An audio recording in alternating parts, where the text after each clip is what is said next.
जय हनुमान ज्ञान गुण सागर, जय कपीस तिहुँ लोक उजागर। हनुमान। माँ देखिए ना, पिताश्री के पाँव में कितने छाले पड़ गए हैं। बहुत पीड़ा हो रही होगी इन्हें। मुझे ज्ञात है हनुमान, जिस प्रकार तुम मेरे लिए कुछ भी करने के लिए सदैव तत्पर रहते हो, उसी प्रकार तुम्हारे पिताश्री ने मेरे स्नेहवश मेरे प्राण बचाने का प्रयास किया। इसीलिए उनके पांव में छाले पड़ गए। किंतु ऐसा क्या हो गया था? ये मतिंग ऋषि के कहने पर चंद्रजल लाने के लिए चंद्रगिरी पर्वत पर बिना पादुकाओं के गए।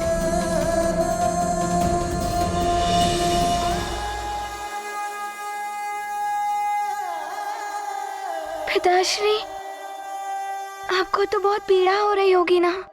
नहीं पुत्र, मनुष्य जिससे प्रेम करता है उसके कष्ट दूर करने में यदि कोई पीड़ा होती है तो वो भी सुखदायी होती है। तुम चिंता मत करो पुत्र, तुम्हारी माँ ने औषधि लेप लगा दिया है। किंतु पिताश्री, आपको तो पीड़ा हो ही रही होगी ना? माँ, आप शीघ्र ही लेप दीजिए। मैं पिताश्री को अपने हाथों से लेप लगाऊंगा।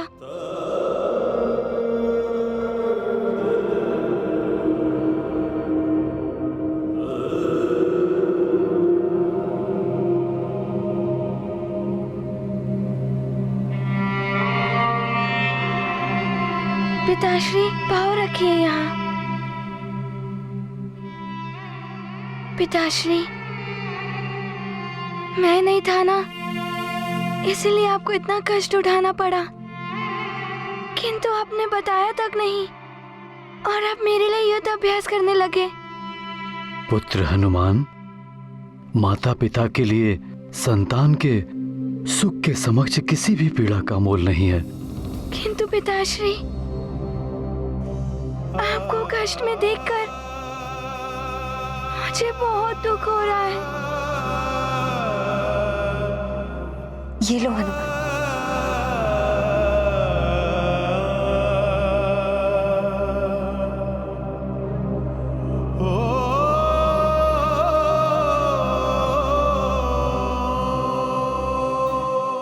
पिताश्री, मैं लेप लगाऊंगा तो आपकी सारी पीड़ाएं दूर हो जाएंगी।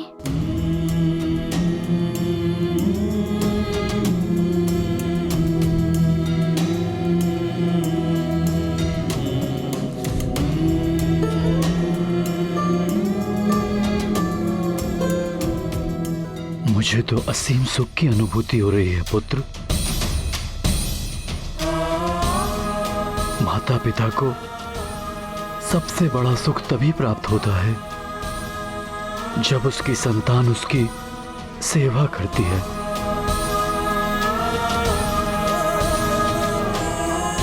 पिताश्री, मुझे भी आपकी सेवा करते हुए असीम आनंद का अनुभव हो रहा है।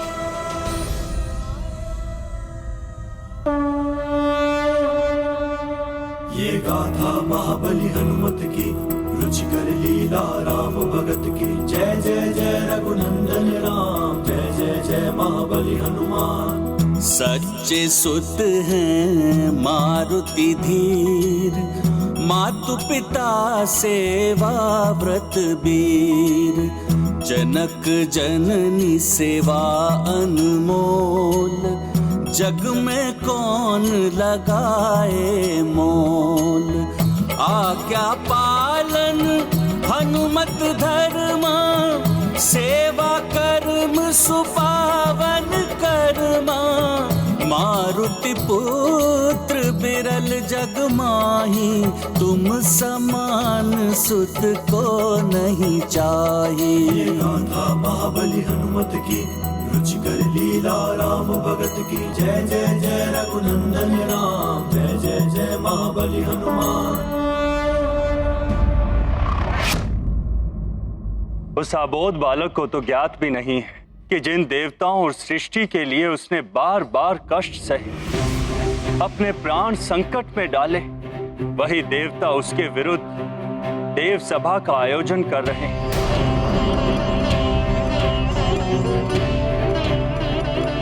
कितने दिनों के पश्चात आज वो नन्हा बालक अपनी मां के आंचल में सोया होगा।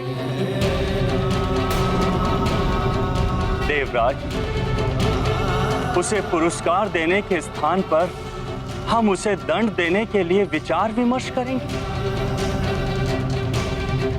देव ऋषि, अब आप ही बताएं कि ये कहां का न्याय है? विवशता है नियमों की वायुदेव। काल के नियम बड़े ही कठोर हैं और नियम भंग करने वाला बालक हो या कोई देव, वो नियम अनुसार दंड का भागी तो होता ही है।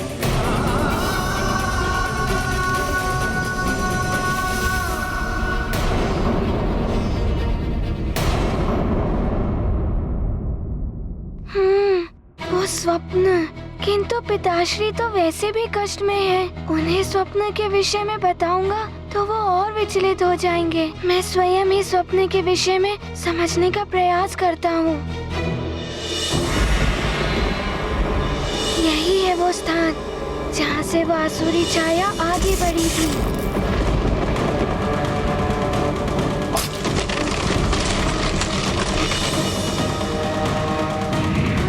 नारायण नारायण। देवर्षि, प्रणाम देवर्षि, आप यहाँ? हनुमान, अभी जो कुछ भी घटित हुआ था उससे कुछ परिस्थितियां निर्मित हो गई हैं तुम्हारे विरुद्ध, जिनका सामना तुम्हें करना होगा पुत्र।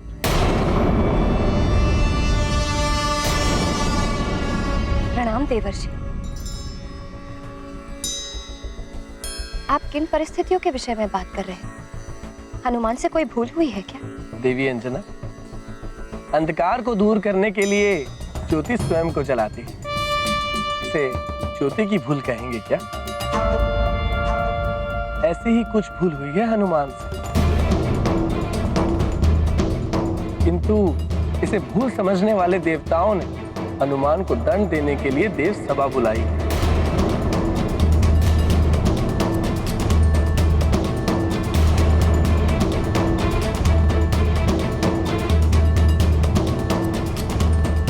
किंतु ऐसी क्या भूल कर दी मैंने देवर्षि?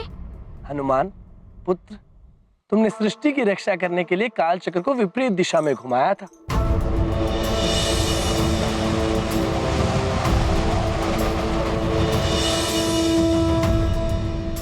जिससे समय असंतुलित हो गया और ग्रह नक्षत्रों की स्थिति परिवर्तित हो गई। यही भूल थी तुम्हारी।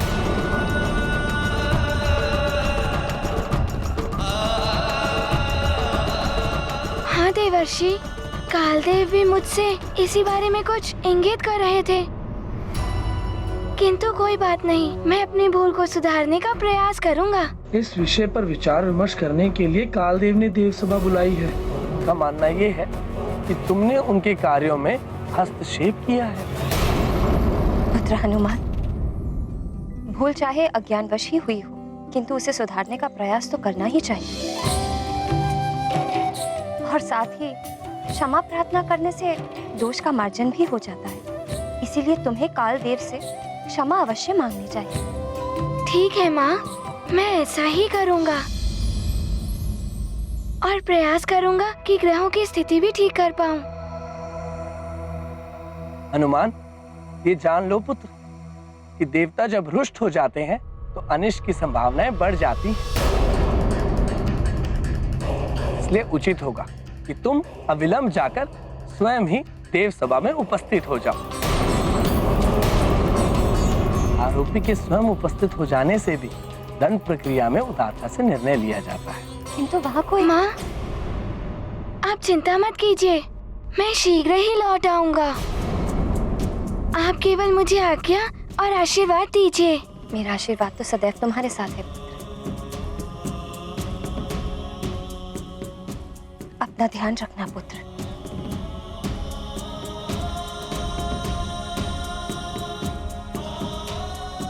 प्रणाम देवर्षि। नारायण नारायण।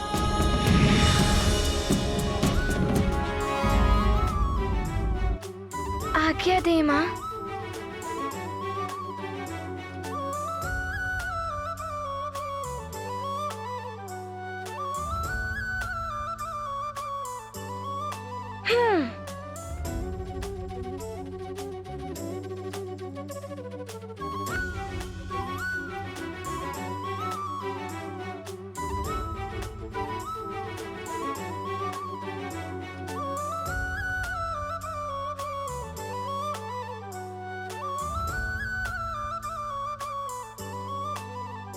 ग्रह नक्षत्र तो यही है, किंतु मुझे तो ज्ञात ही नहीं है कि इनकी पूर्व की स्थिति कैसी थी। अब मैं कैसे इनकी स्थिति ठीक करूंगा?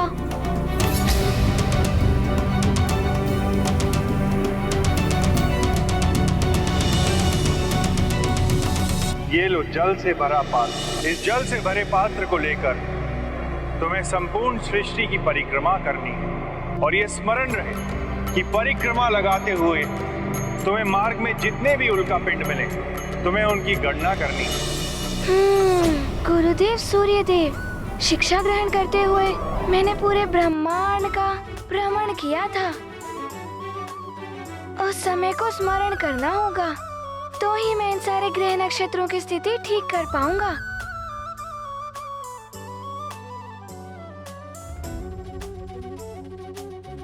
अब मुझे ग्रहों का ज्ञान दीजिए।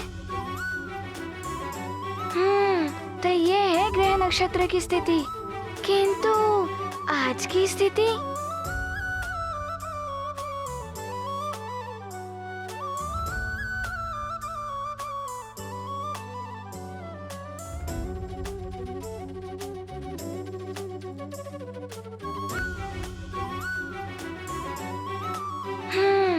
अब पूर्व की स्थिति और आज की स्थिति की तुलना करता हूँ।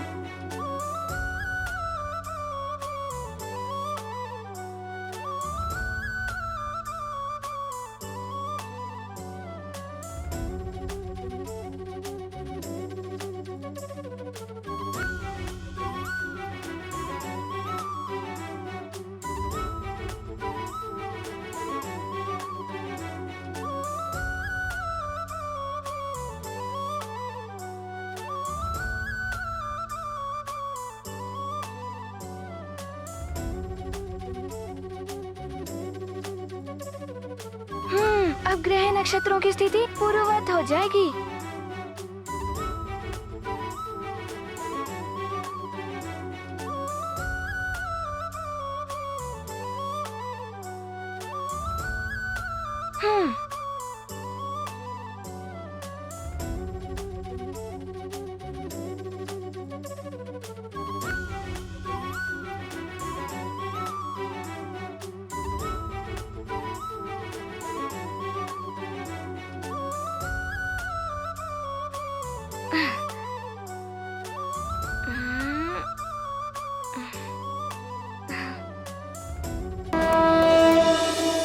हनुमान, तुमने मेरे बुध ग्रह को पुनः अपनी कक्षा में स्थापित कर दिया है। तुम्हें धन्यवाद।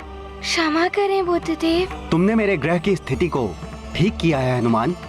तुम तो आशीर्वाद के पात्र हो, क्षमा क्यों मांग रहे हो? बुद्धदेव, मेरे कारण आपके ग्रह नक्षत्र की स्थिति परिवर्तित हो गई थी, इसीलिए क्षमा प्रार्थना कर रहा हूँ। ये गाथा महाबली हनुमत की, रुचिकर लीला राम भगत की। जय जय जय रघुनंदन राम, जय जय जय महाबली हनुमान। जय बजरंग ज्ञान के सागर, तब विवेक से सृष्टि उजागर। अर्चित ज्ञान सकल अपनाते, सृष्टि को मंगलमय बनाते। अपनी भूल सुधार करे जो, सच्चा पीर कहे जग उसको। महाविनम्र महाबलशाली, मारुति महिमा जग से निराली। गाथा महाबली हनुमत की, रुचिकर लीला राम भगत की। जय जय जय रघुनंदन राम, जय जय जय महाबली हनुमान। जय जय जय रघुनंदन राम, जय जय जय महाबली हनुमान। सबसे होती है, किंतु महान वो होता है जो अपनी भूल को स्वीकार करता है, जो अपनी भूल से उपजी हुई विसंगतियों का शमन करने का प्रयास करता है। अपनी भूल के लिए विनम्रता के साथ क्षमा मांगने वाला व्यक्ति दुर्बल नहीं, साहसी होता है, क्योंकि क्षमा मांगने का साहस सब नहीं कर पाते। भूल करने से उत्पन्न हुई विसंगतियां कभी कभी बड़े अनर्थ का कारण बन जाती हैं। अतः यदि कोई भी भूल हो तो शीघ्र ही उसे स्वीकार करके उसका निवारण करना चाहिए।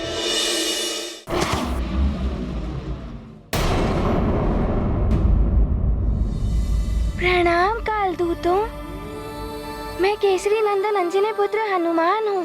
पृथ्वी लोक के सुमेरु से आया हूँ। मुझे कालदेव से भेंट करनी है।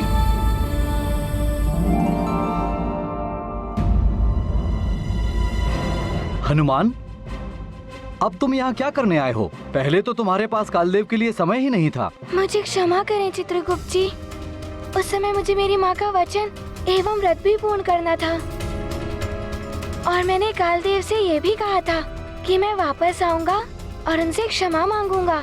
किंतु वो यहाँ नहीं है। तुम्हें देव सभा में मिलेंगे जो उन्हीं ने आयोजित की है। तुम्हारे विरुद्ध विचार विमर्श करने के लिए सभी देवता वहाँ पहुँच गए होंगे। ये आप क्या कह रहे हैं कालदेव? देवोचित कार्य किया है हनुमान ने, उसके प्रति इतनी कठोरता उचित नहीं है। नियमों का पालन कठोरता से ही करना चाहिए देवराजेंद्र। आपने भी एक समय हनुमान को कठोर नियम से बांध कर रखा था जब उसकी मां स्वर्ग में आ गई थी। अपराध के निर्णय में भावुकता का कोई स्थान नहीं होता। अब तो उसका निर्णय न्याय सभा में ही किया जाएगा। उसने अपराध किया है तो दंड तो उसे भुगतना ही होगा। हनुमान ने नियम तोड़ा है, उसे दंड तो मिलेगा ही।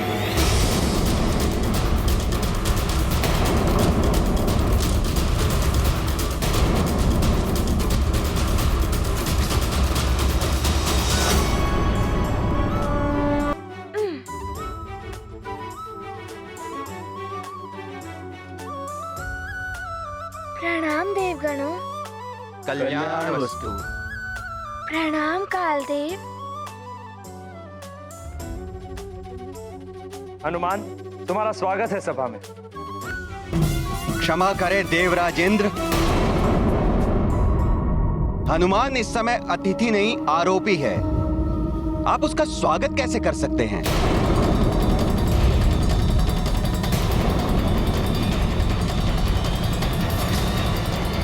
कालदेव,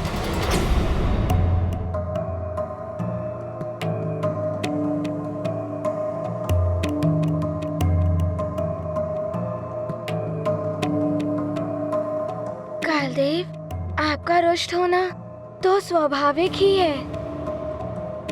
मैं आपसे क्षमा मांगने ही आया था। मुझे क्षमा कर दीजिए।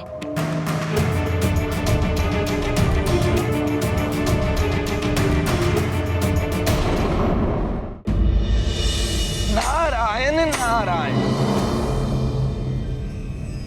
प्रणाम देवर्षि।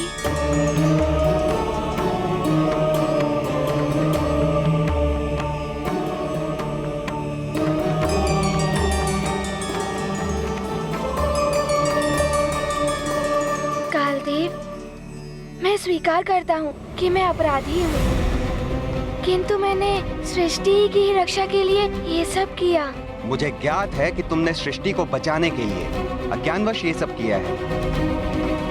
कालदेव, भले ही अज्ञानवश हनुमान से सृष्टि के नियम भंग हुए हैं, किंतु हनुमान का कार्य परोपकार की श्रेणी में आता है और परोपकार के लिए पुरस्कार दिया जाता है, दंड नहीं।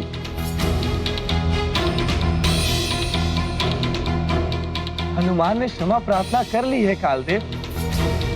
आपको हनुमान को भी क्षमा कर देना चाहिए।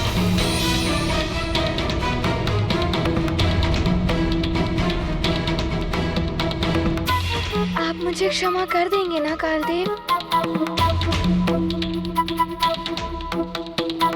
हनुमान, सृष्टि को बचाने की प्रक्रिया में सृष्टि का नियम भंग हुआ है, और यदि नियम भंग करने वाले को यूं ही क्षमा मिलती रही तो अराजकता फैल जाएगी। नियम का पालन कोई नहीं करेगा। पुत्र कालदेव, सृष्टि की रक्षा करने में आप भी असमर्थ रहे थे। हनुमान ने जो भी किया है वो परिस्थिति के अनुसार उचित था। नहीं पिताश्री, वो उचित नहीं था। हनुमान ने काल के कार्य में हस्तक्षेप किया था। काल चक्र विपरीत दिशा में घूम रहा था। ग्रह नक्षत्र की स्थिति परिवर्तित हो गई थी। कालदेव, जिन ग्रह नक्षत्रों की स्थिति प्रभावित हुई थी उन्हें मैंने यथावत कर दिया है। उनकी स्थिति को ठीक करके तुम क्षमा के पात्र नहीं हो जाते हो हनुमान।